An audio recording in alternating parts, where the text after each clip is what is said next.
The next part of this program, I wanted to know what a coincidence this is, because our guest speaker today is an author. And before I knew that he was going to be a speaker, and before we brought him in, I read his book. And I read one of his books about a year ago. And it was called Stretching the Soul. And it was such a moving book that I read. I even sent it to my daughter in North Carolina and said, you should read this book. It really is good. And then to find out, when I saw his name was being advertised as being a speaker, I asked Bill, I said, is this the same Jeff Tressler that wrote the, Stretching the Soul? And he was going to check and find out. And today I confirmed when he came that he indeed is the same. So we're in for a treat. We're going to be able to meet the speaker. So I turn it over to Bill now. And Bill, it's all yours. Thank you, Rich. It is again my privilege this week to introduce another former Rotary, Ohioan. It seems to be a trend right now, but let me introduce Jeff Tressler. And first of all, thank Nelson Cole for bringing him to our attention. We really appreciate it, Nelson. He's been in Central Florida since 1965 when he moved from Ohio, from Toledo, actually. He studied psychology at the University of Central Florida, earned a bachelor's degree in 1980. He earned his real estate license in 1981 and subsequently obtained his real estate broker's license in 1988, which remains active today. He spent the majority of his life in commercial real estate industry here in Orlando. He perceives himself as a born philosopher and has been fascinated by philosophical and spiritual studies since his early days in college. He turned his attention to writing inspirational stories for the layman and authored his first of 9 books in 1999. He has just received copies of his newest book, From the Ocean to the Moon. Please welcome Jeff Tressler. Thank you very much. So I'm truly honored to be here today to speak to you all, and I really do owe to Nelson Cole. He and I started actually talking about this. The seed started to germinate a few years back when I would go to, like so many people in this room today, so many people in this world today do, their part-time offices or coffee shops. Starbucks gets a lot of business from business people, of course. Anyway, so I did meet Nelson at the Maitland Starbucks a few years ago, one that's no longer there. And I know that he's a shy guy. He's kind of, those of you who know him, he's a shy guy. He's hard to talk to, but I eventually got to know him. And we talked about our respective businesses. And then I began to talk about my real passions and the things that I really wanted to do, my vision, my writing, etc. And so way back when, he said, you need to come and speak at the Rotary Club. Well, that event did not happen.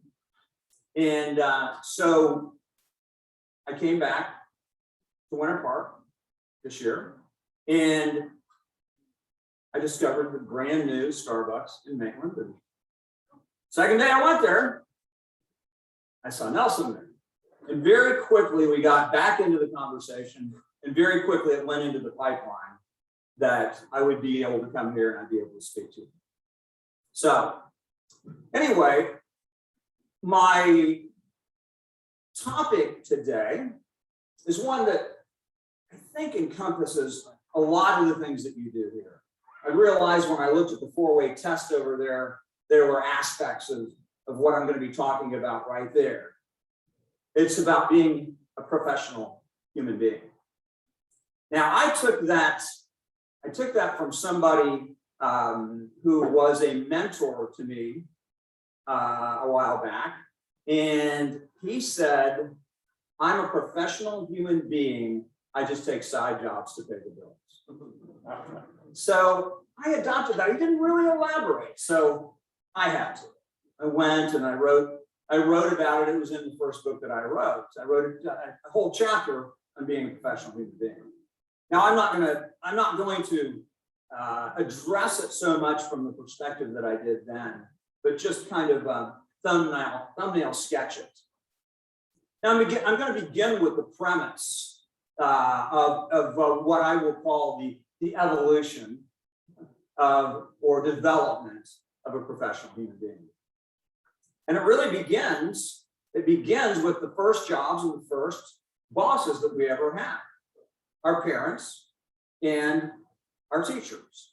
So the process begins when we are right after we are born and we're doing the basic functions of crawling and eating and feeding ourselves, learning to feed ourselves. And then it graduates to the next level where we learn how to stand up and fall down and stand up and fall down, which is an allegory of life.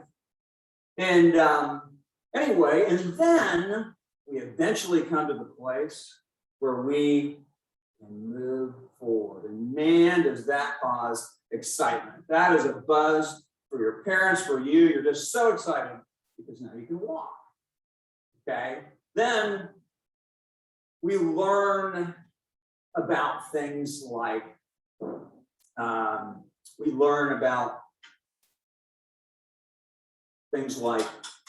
true dangers, like hot and cold and wet and dry. And often we get burned. Obviously, this is a learning experience. So we go through all of these different things. We learn about real dangers and perceived dangers. At this point in our lives, we know about the fight or flight response, and sometimes unreal dangers cause us real problems because we're afraid we think that there's something wrong and it causes stress. So anyway, the objective of our parents is clearly to make us small human beings be good and better human beings. So we also learn. So then we go. So the next thing that we do is we leave the home. In the school of life, we actually go to a school and a classroom. And in that place, we go in, it's noisy, all kinds of stimuli, and all kinds of things that we need to do. And we learn to do something that we use through our entire lives. We learn how to adjust. Then, once we get a little further into our education, we do something called, we go on field trips.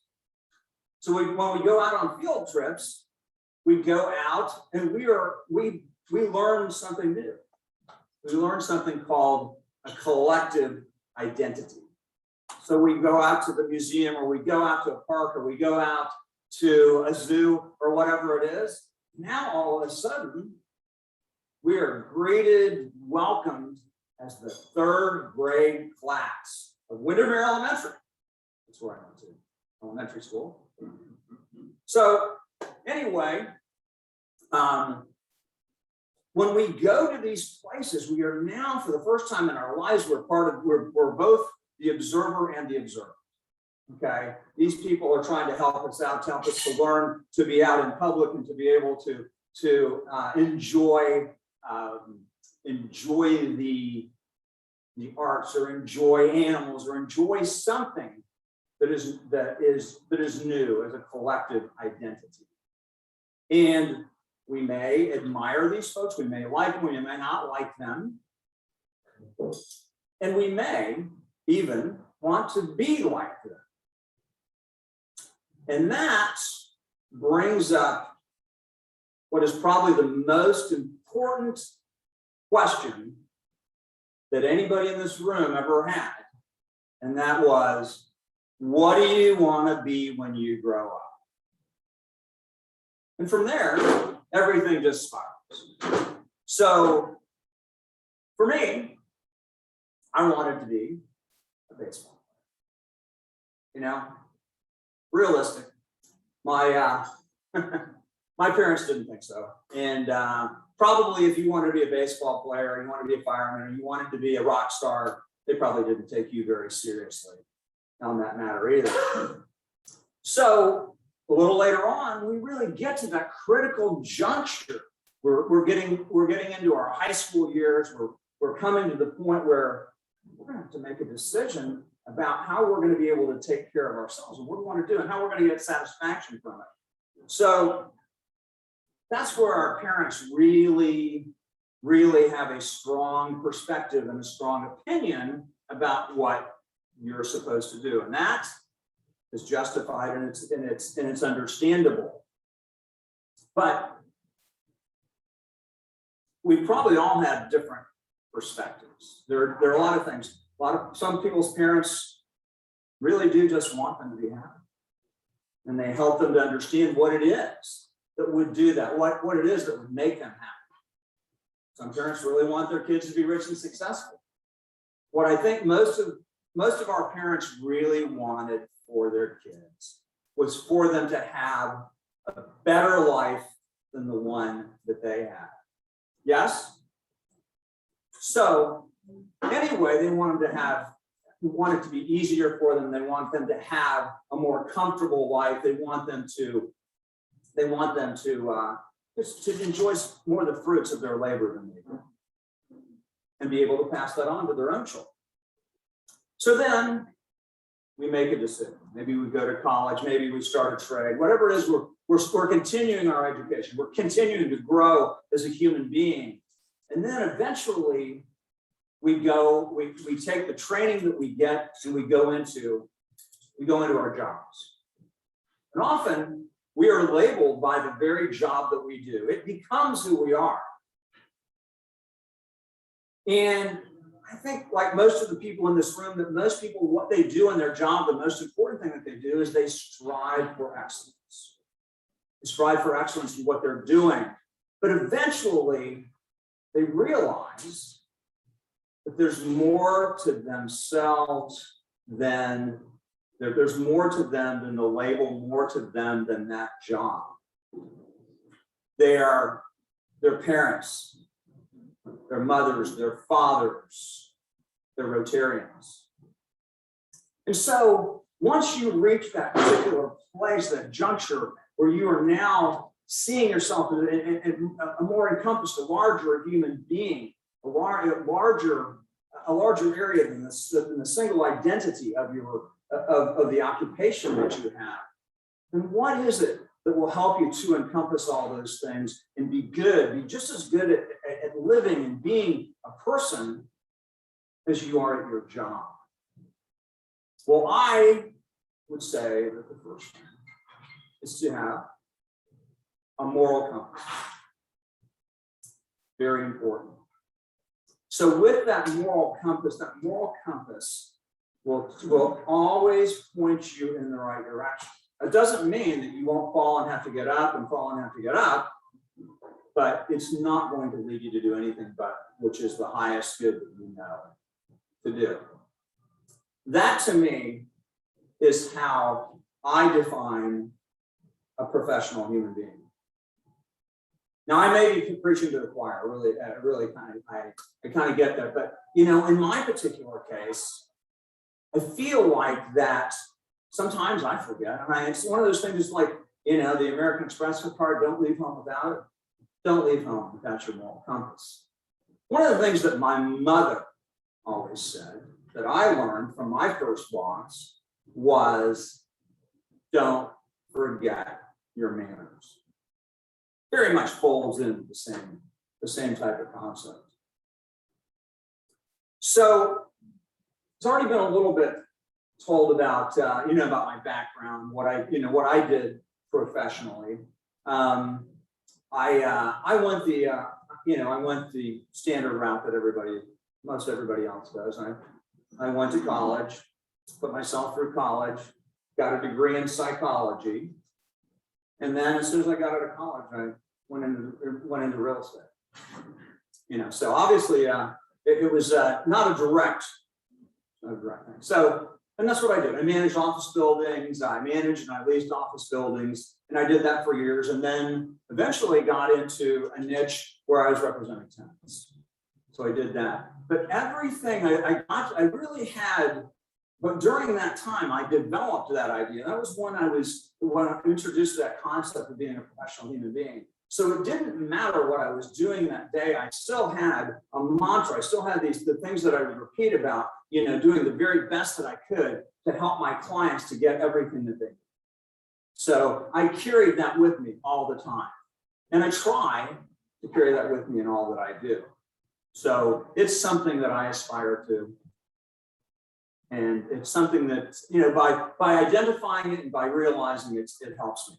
So now that idea of what do you want to be when you grow up? Well, I knew a long time ago that I really wanted to inspire people. I wanted to write and I wanted to be inspired. And I wanted to be able to take the things that I learned, the things that really had inspired me, and be able to pass that on to other people. So now I'm up to 11. So actually, Stretching the Soul was my 10th book, and From the Ocean to the Moon is my 11th. So when I told Bill that I had 9 books, I was having accounting problems because apparently I had 10. So I now just put out my 11th book, and it's going to get more attention than anything else. I'm at a point in my life where I can spend more time working on this. And so I am now truly dedicating myself to what I consider to be my highest purpose, and that is to inspire, educate, and entertain. So it is my belief that this world needs inspiration now more than it ever has. Now, that may not be the perception of the people in this room, but I never used to have, I'm a lot more cautious about everything.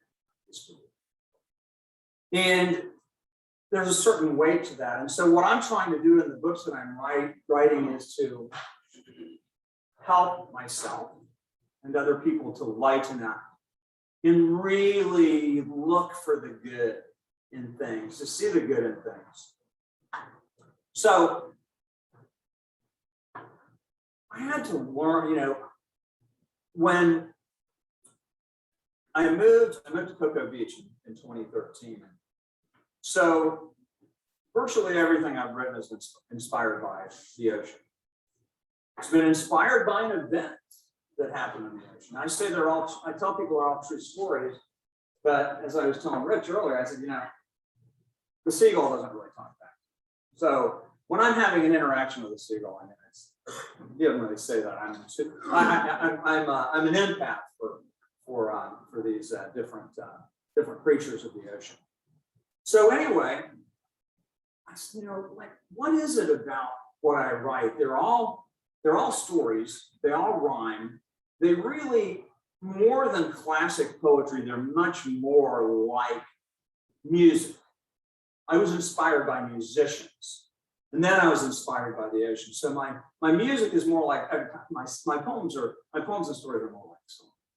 So what are they? So I looked at I looked at it and I thought, well, they're kind of profound. There's always a message and a meaning that's good in them, but some of them are a little funnier. Well, some of them are a little more lighthearted, and it's like, I don't know really how to. I don't really know how to package it. I mean, there's a variety, although there's a common theme of goodness. And then one day, I'm almost done writing the book. I'm very nearly done writing the book. I'm in the process of self-publishing the book and putting it together in the art. And I'm driving down the road one day and I go, profundity. There's already a word called profundity. Well, if you look it up in the dictionary and you look up the word profound, there's very little difference in the meaning. It's not like profundity is really an extension, it's the same thing. So I thought, well, if you take that and break that up into 3 things, you got the pro for profound, you got the fun, which is now F-U-N, very capital letters, and everything is a ditty. Everything that I do is a poem. So I now am promoting profundities. Now, if you're reading my material, you might say, well, yeah, that really makes me think. That's not that funny. You might look at another one and go, wow, that's really cool. That makes me laugh. You know, that's kind of might make you laugh, might make you chuckle a little bit. And then you might read other ones that have to do both. But hopefully, I do believe that in almost all cases, in what I'm writing now, it's going to be one of those things or some combination. So now what I have set myself out to do is to put my money where my mouth is and to promote that idea of being a professional human being, allowing the things, allowing the excellence that we strive for, everyone strives for in our lives, to try to be a part of everything that I do, especially as it applies to the people around me. I'm laying it on the line by doing the thing that I think is the highest calling that I have. It's the best contribution that I can make to the world. And that is to continue writing my books, continue getting out and speaking about these things, and continuing to help people to have a little more fun. The way that profundity, I may have to read this off of my own business card here, but profundity is a story/ditty that describes a place in the world where something profound intersects with something fun. Now, the interesting thing about this is, if this last book, I've had others tell me this, but I don't have a large sampling to be able to verify this. But in my mind, it is material that it's not children's material. It's not really, it basically, the way that I put it is that you read it, it helps adults to be able to recapture some of their curiosity and be able to lighten up.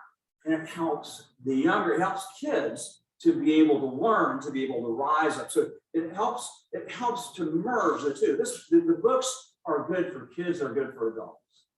That's my theory anyway, that it encompasses those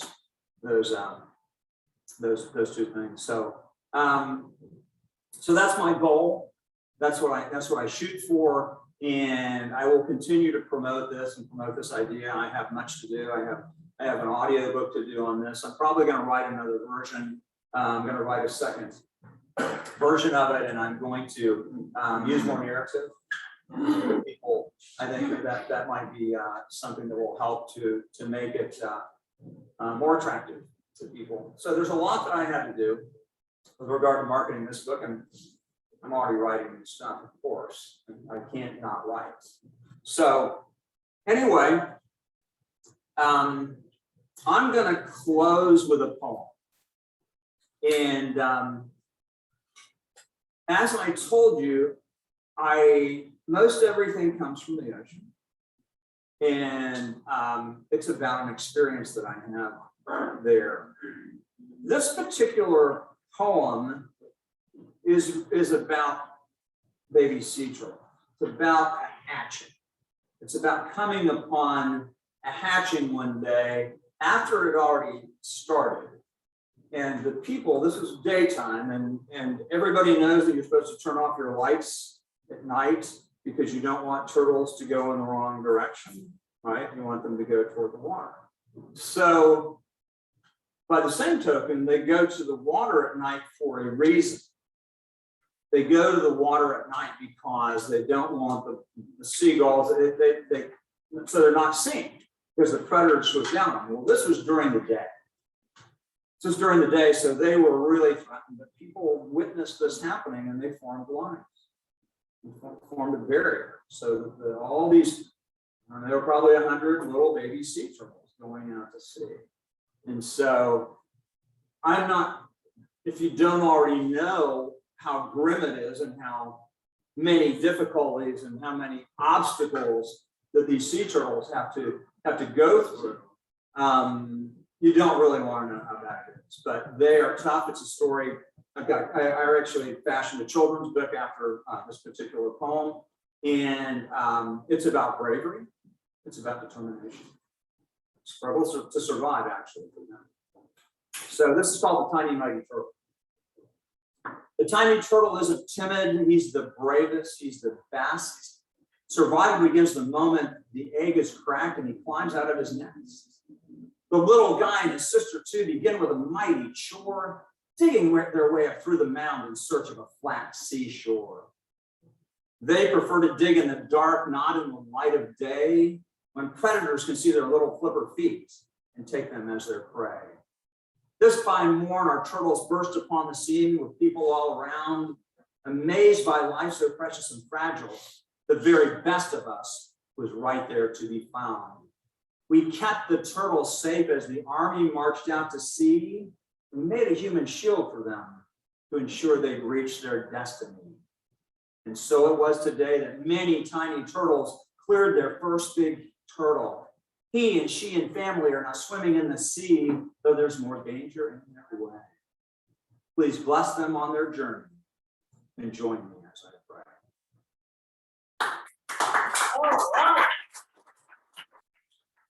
So I guess I'm supposed to open this up for questions. Does anybody have anybody? Okay, there you go. Do you offer your books? Thank you, by the way. Yeah. For your presentation. Do you offer your books in multiple languages? I haven't, but I've already broached the idea of getting it done in Spanish. But great idea. You want to help me with that? Let me know. I'll get your card. Okay. How frustrating was it for you to get your first book published in London too? That's actually a great question because it was 1999, and it wasn't the digital era. Back in the day, back in 1999, there was no digital era. So, you had to print 1,000 books to make it, cost effective. At any rate, so I went to several publishers, and I couldn't find a publisher. I'd already, I didn't wait around that. I've never submitted a manuscript before I finished a whole book. I always do. I always self-publish it first, and then try to go to a publisher. But since the digital age, I've given up on that. We've got Amazon, and I believe that if you do it right, publishers are now looking for authors as much as authors are looking for publishers. So, so to answer the question about how frustrating it was, I sent out letters. I made out really nice, fancy packages and stuff. Obviously, I sent one to Oprah, and I guess she gets 10,000 a day or something like that. But yeah, very frustrating. Jeff, you growing up, living over on the ocean, and I'm a Jacksonville native. We learned to swim at Jacksonville Beach. Spent my summers in Pensacola. I'm disturbed that the manatee is dying by the hundreds along the Indian River. And I don't understand what's killing the seagrass that they eat and what could be done to save not only the sea turtle your point talks about, but the manatee that's been an icon in Florida. I wish I was more well versed on that subject. It's a part of what I need to do in terms of my education, but I don't know the answer to that question. I don't know. So I need to become more environmentally conscious. Environmentalists I know that they see that what I'm writing about is, and it's in, I really go into that a lot in my introduction to this book. That they see that I am introducing the preciousness of all these creatures, but I haven't posed how to say it. So, but it gives in my book, I am kind of making a plea that it basically states that we take care of them now so that they don't become, they're not just in the museum. Jeff, I have one question. How do we get copies of your books? I've got printed books now that I was able to print cost effectively. If I send those same books to Amazon, the amount of color in it means that my 86-page book, the lowest price that they would accept to sell it for is $15, which I think is too high of a price. So I'm trying to figure out what I'm going to do with Amazon, whether it makes sense for me to just try to do it in black and white, Because if you know, this is something that I can't get away from because this is art. What I'm doing is art, so I have to have some art in the book. I have to have some color. I can't just do completely black and white books. Although in this particular printing, it helped me a great deal to be able to use some black and white images as well as some really nice color photographs. So Can we send you an email to get a copy? now you bet. Okay, we'll do that. Jeff, we're about out of time. I want to thank you for being here and for your inspiration today. And appreciate it.